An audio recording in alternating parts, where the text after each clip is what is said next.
We have some time, I think just about 35 minutes left of today to have a bit of a discussion around what I shared today.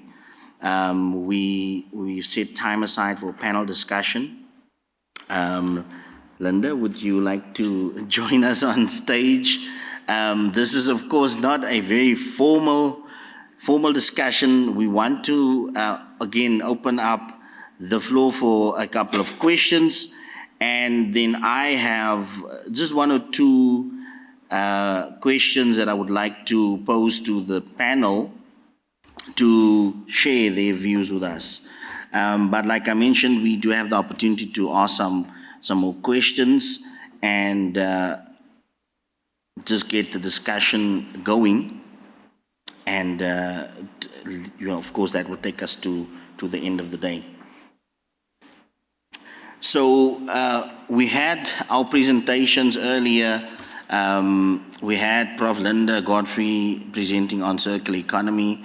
We also had a number of, we had more presentations that went a bit deeper into some of the networks, collaboration, and how do we actually get circular economy activities kickstarted, and how do we take this further. One of the key things that I picked out from the discussions that we had earlier, but also touches on what Siraj just presented and what Dr. William Stafford touched on, was the issue around design.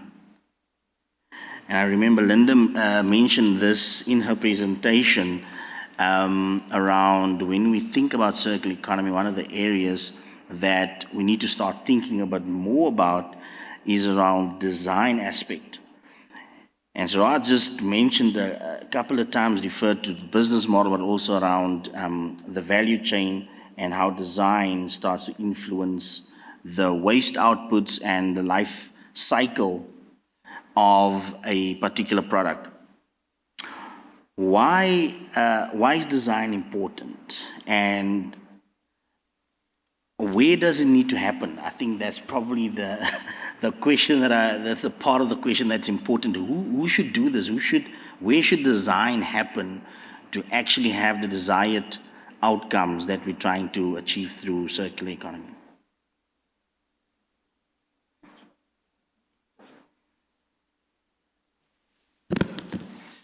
Yeah, so,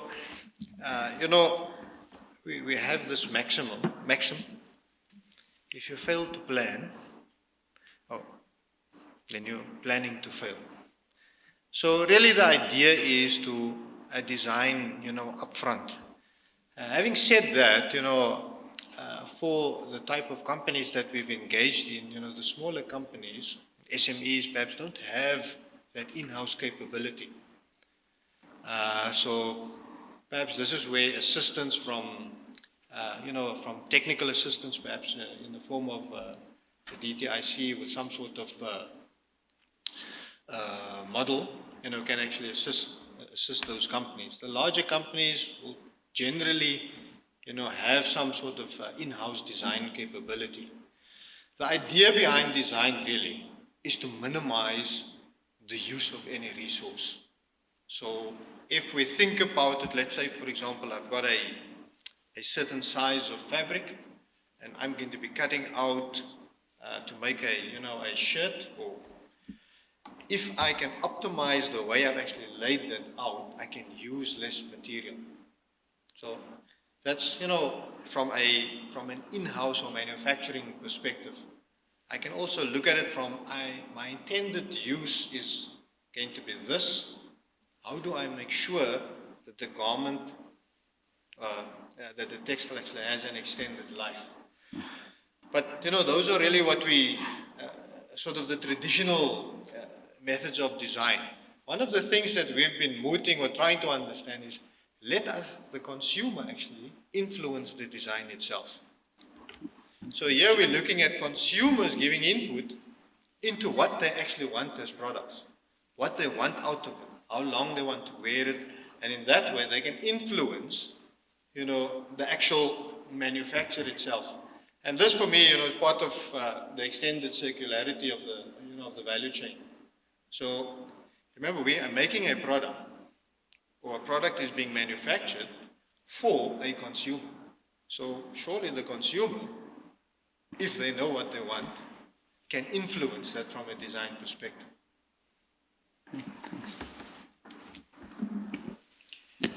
Yeah, no, I mean, a really wonderful response. Thank you. I think the only thing in addition that I would add to that is really, when you say where should design happen, I would say at every single step.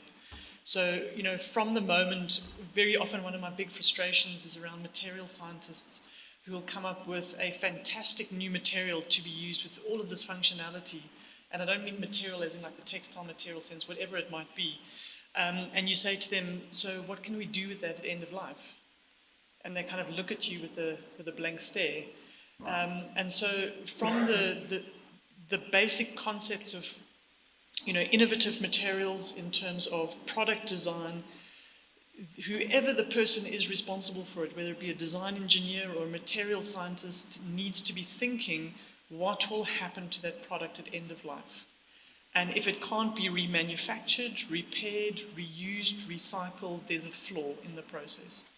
So I think there's a lot that we need to do. We need to be working with design schools, for example, with materials scientists at university to kind of drill this into their heads that they need to be thinking beyond the life of just the product.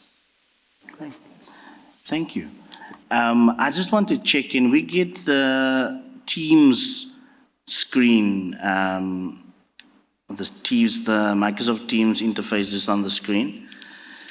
There's also, I see might be a hand on the Teams. So we just need to get that on the screen. I don't know if there's anyone at the back that can hear me. All right. Okay, let's move on. So another question that I wanted to raise with the panel, and also the reason why I wanted to get the team screen up is to also get some insights from William. We've heard about life cycle assessments. We've heard about product environmental footprint. We've been able to make the link to circular economy. Now, one of the things that I think is always important to raise, and it's of course the area that the NCPC focuses on quite extensively, is how do we build capacity within industry to conduct life cycle assessments, to use life cycle assessments. We've seen how important it is for decision making. How do we empower or capacitate industry to be able to use this as a tool in order to influence and inform decisions? First, it's a tricky one, Lee, because, I'm always nervous sometimes around letting these tools loose on those that are perhaps not skilled or don't have an appreciation for the data requirements, because that old, garbage in, garbage out. And so, part of me wants to say, well, how do we create a version of an LCA tool that anyone can use? And another part of me saying, oh no, please don't create a version of a tool anyone can use, because you run the risk then of people, putting the wrong data in, drawing the wrong conclusions.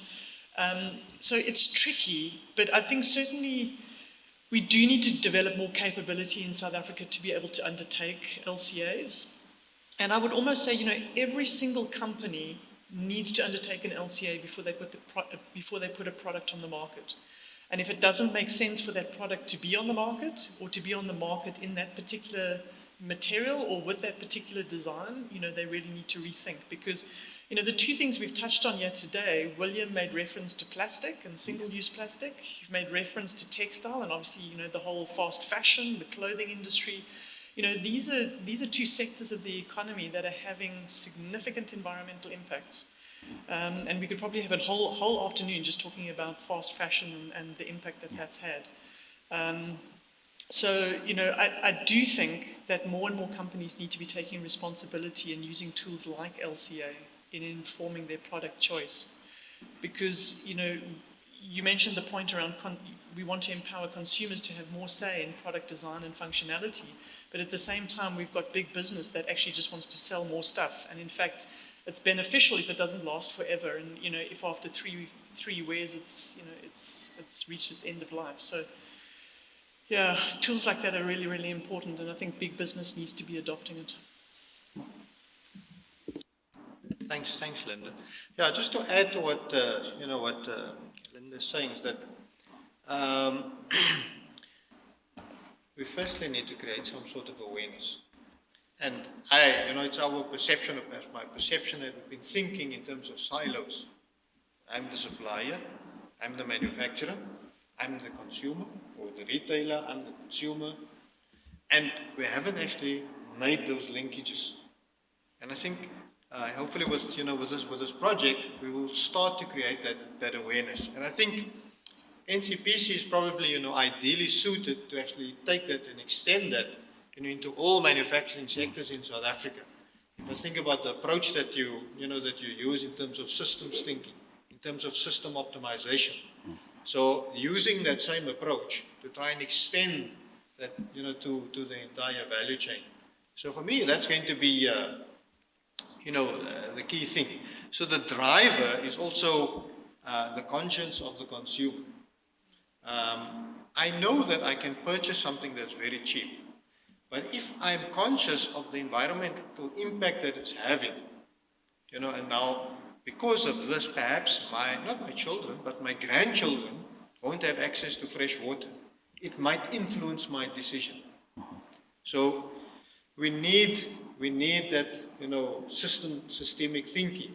I think that's going to be probably the first thing. What we've also looked at in terms of our PEF, we're going to be going down to the detail. And we're going to try and, as Linda was saying, very hesitant about putting a tool on the market and sort of making it plug and play. So we're going to be testing this, the product environmental footprint, and then using that and see how do we actually improve that.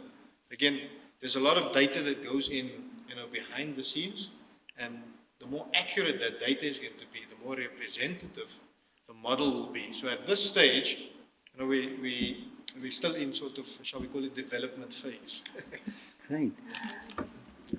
Sorry, if I can just add to that, and I'd love to get William's Yes, thoughts on I this wanted as well. to now say William. This issue of data, because I think William has experienced this through the different LCAs they've done, and certainly, that study he referenced around the marine plastic pollution. Yes.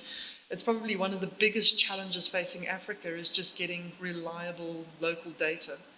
And we probably have to have a separate discussion just around that in terms of how do we start to populate these data sets with our own local data so that we're informing it, from our particular context. So yeah, I'd love to get William's thoughts on that as well. William? I'm not sure if you can hear me, Yes, William. thank you. Please go ahead. Well, thanks very much. So hopefully the EPR legislation will create kind of incentive in the market for these legislations. Responsible producers will need to start using LCA. It is a requirement. So hopefully that'll happen. As the previous speaker mentioned, it's very data intensive, and there's somewhat latitude or freedom in terms of what data to pick and choose. So as one's seen with the EU product environmental footprint, which is essentially a more restrictive LCA, part of, I think, the method to increase the uptake of LCA in South Africa is, in fact, to make it more prescriptive and restrictive. And that, in fact, makes it easier. So that requires basically the identification of data gaps relevant to South Africa, being very prescriptive about which databases and data to use, being very prescriptive, of course, of which impacts and end-of-life models to use for particular products. And hopefully that type of guidance, if you like, which is very much, I would hope, aligns with the EU perspective, will make our LCAs a lot quicker to perform. And if they're transparent and independently verified, as is required, in fact, for the PEF, the EU PEF, it doesn't need to be independently verified. that does take away some of the bias, if you like, of companies, doing their own LCAs, picking and choosing data and making decisions in the model according to the best possible outcomes, some might say.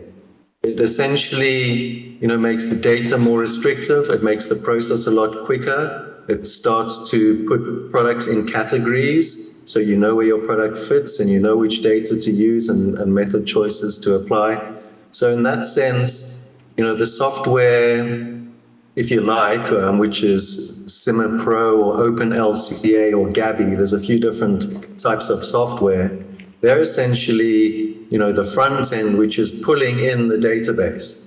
So it's the databases we need to focus on, ensuring they're sound and used appropriately and have got South African relevant data where appropriate. But I think the comment by Linda is very pertinent in the sense that we often say, we're not EU, we've got to use South African data, we can't just use that, because of course there's a lot more global data available. And yet when we try to look for our own data, it isn't there. So we're left with this dilemma, what do we choose? So in that way, you often need quite a consultative stakeholder engagement as to try and table, in light of global data, what is our best data available? It might have a lot of uncertainty, and we can put uncertainty on data and try to improve it, but at least we can start somewhere in terms of agreeing what data should one use for a particular product. Thanks. Thank you, William. Yes, just to add to that, thanks, William, and you've hit the nail on the head. When we looked at it from a South African perspective for the PEF, there was no data. So yes, it's a question of which data do we use as a proxy, to start off with, and then how do we go about creating our own South African data set. And this, I think, is, part of the challenge which, will come as we go along. In terms of the compliance, for me, one of the key issues, do we have the technical, if we can go the compliance route, we need to also make sure that we create the technical skills to monitor that compliance as well. Because if I look at perhaps in the energy industry or some of the other related industries, we've got a lot of rules, but we don't have the technical skills or the resources to actually go and monitor and evaluate. So the two need to go hand in hand. Thank you. Thank you for those insights. I think that's really really amazing to be able to draw from the knowledge. I want to open up just for a few questions before I end off with my last question to the panel. If there is any questions from the floor, I won't pick any names. Excuse me. If we can just check on Teams if there's any questions. If you can just toggle back to the Team screen. I'm not sure. I don't think we have someone in the room that's connected. I think there might be a question, but as we go there, any questions from the floor? I won't pick anyone. All right.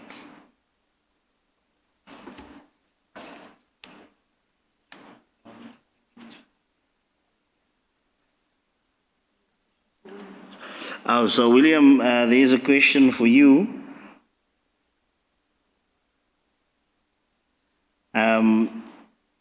It's from Kevin Harding.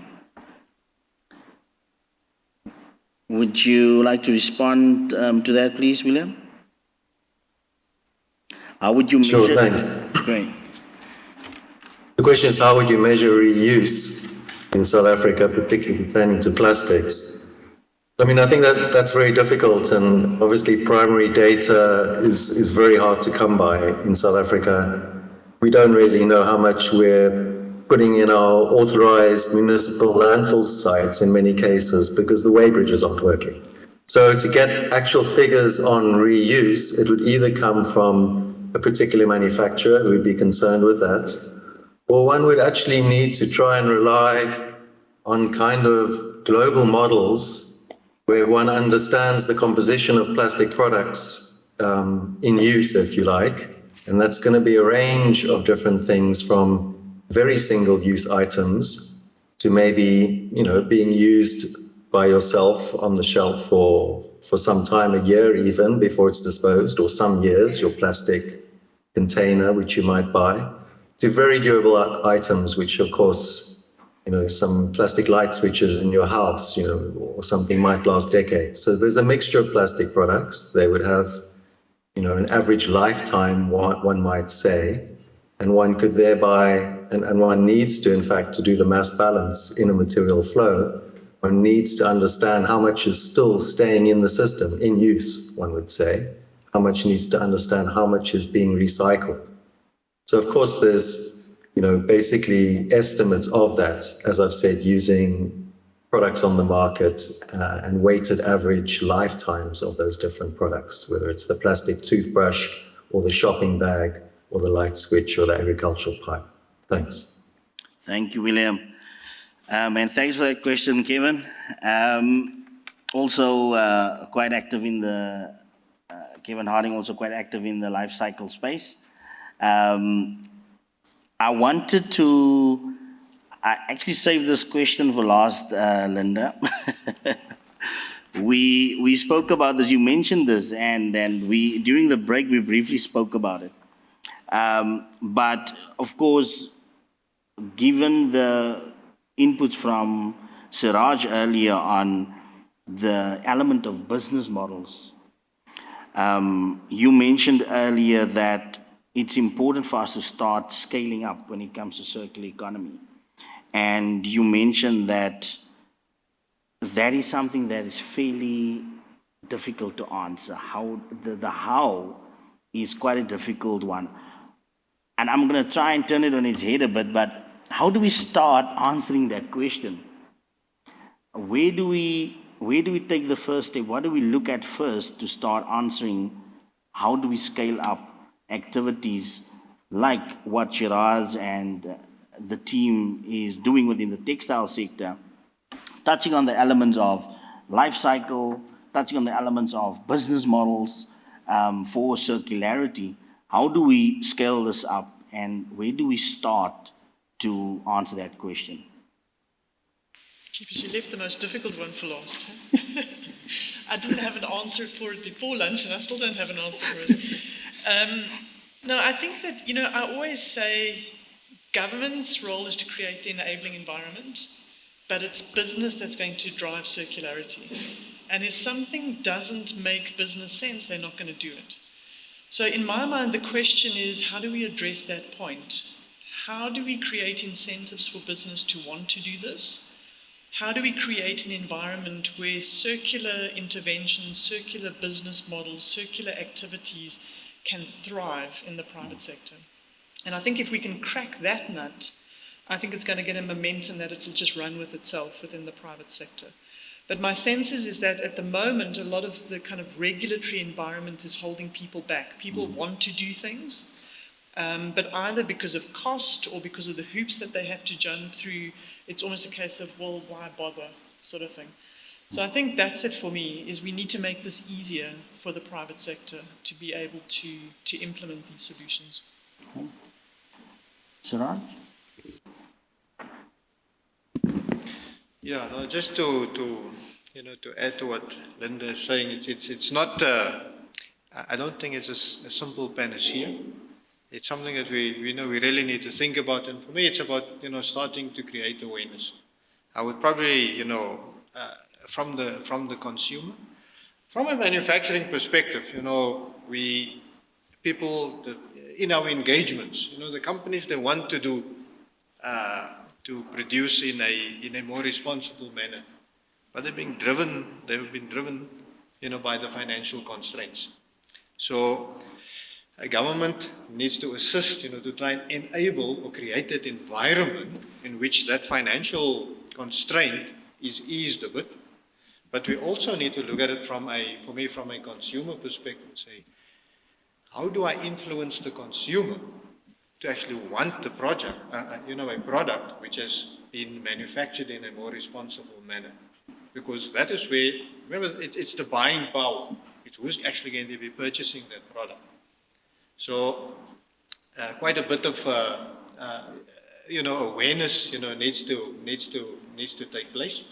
And then for me, what we've also seen, we've spoken to, engaged with some of the companies, and we've asked them, so what is your business strategy?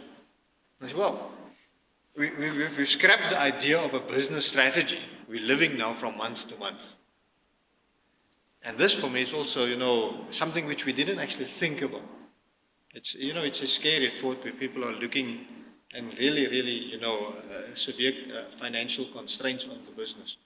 So, I think that, government needs to make some sort of assistance in order to relieve those financial constraints. And there are a number of leverages that they can actually use, but, we let them decide on that.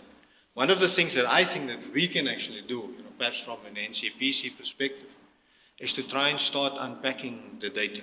And I think this is what, William was alluding to earlier on.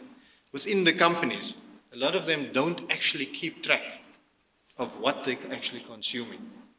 So it's to try to create that awareness, just try and track how much of the raw material is actually being converted into the final product, as a start. And in that way, you create that awareness within the manufacturing environment as well.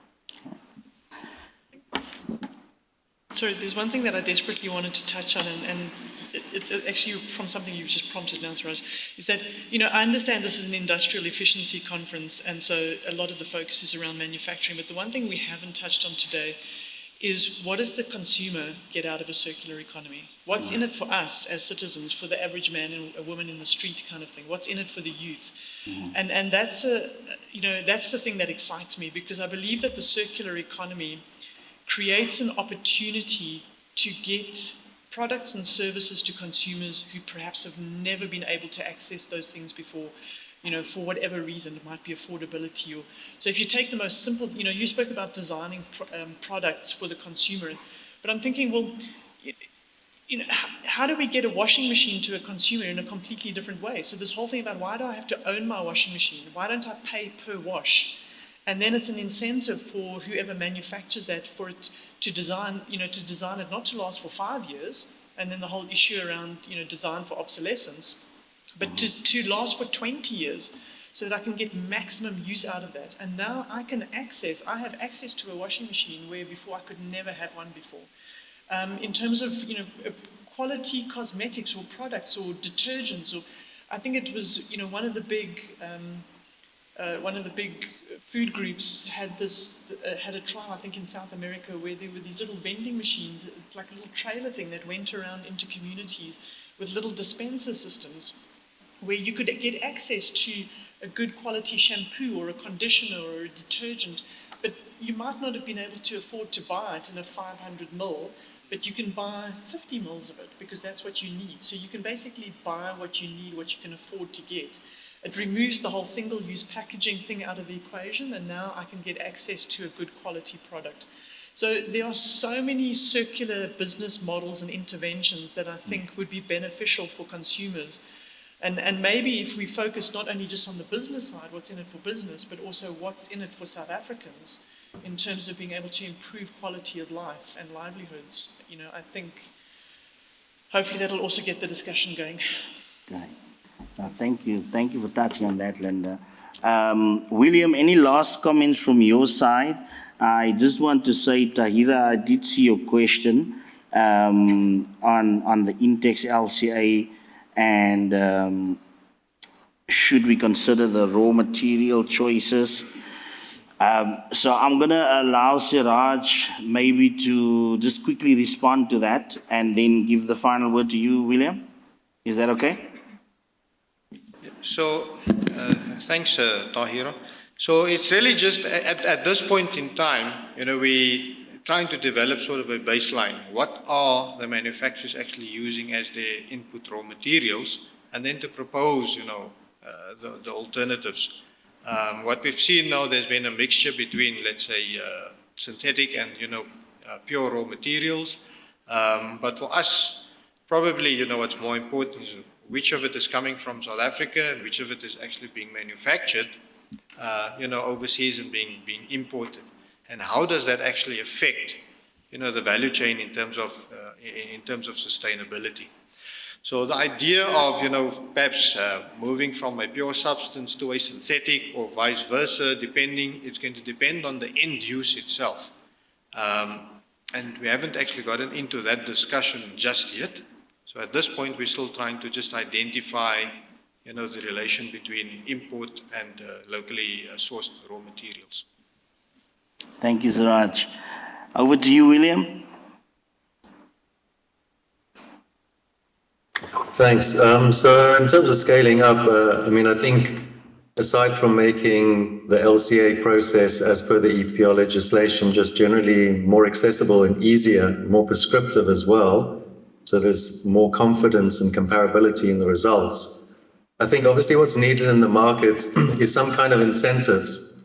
For example, a green premium in a way, or eco-labeling, so that the consumer really has faith that there's a benefit in a certain product, an environmental benefit, and I think really speaks to the willingness to do good or not to do harm. So I think we've seen from the media regarding plastics pollution and its impact on marine wildlife, a huge shift in consumer choices. And that's put a lot of pressure on retailers, and things have started to change. So it's consumers believing, rightly or wrongly, that this choice is better than that choice for whatever environmental reason. I think we need to basically further that particular aspect, building on the willingness of consumers to pay for a green premium. And that, of course, speaks to the eco-labeling, but it also speaks to a coherent, consolidated eco-labeling scheme. We wouldn't want to end up with a situation, I think, where we are in Europe, where there's hundreds of different eco-labeling schemes and everyone's claiming something and you don't know quite sure who to believe. So I think having coherence or consolidation in the actual eco-labeling, which is also what the EU PEF is largely speaking about, will create that kind of green premium and incentives, at least to do good or not to do environmental harm. Thank you. Thank you very much, William. Ladies and gentlemen, thank you. We've come to the end of our session today. I want to thank our speakers, Prof. Linda Godfrey, Dr. William Stafford, Siraj Williams representing Zubaida here today, and CARES. Thank you so much for sharing with us. Also to Wanda, who spoke in the previous session, and Charles Harding is not here. But thank you so much for your time. Thank you for sharing your expertise and your knowledge on these topics. Thank you to the audience for being here, as well as our online participants. Travel safe back home, and we hope to see you again very soon. Thank you.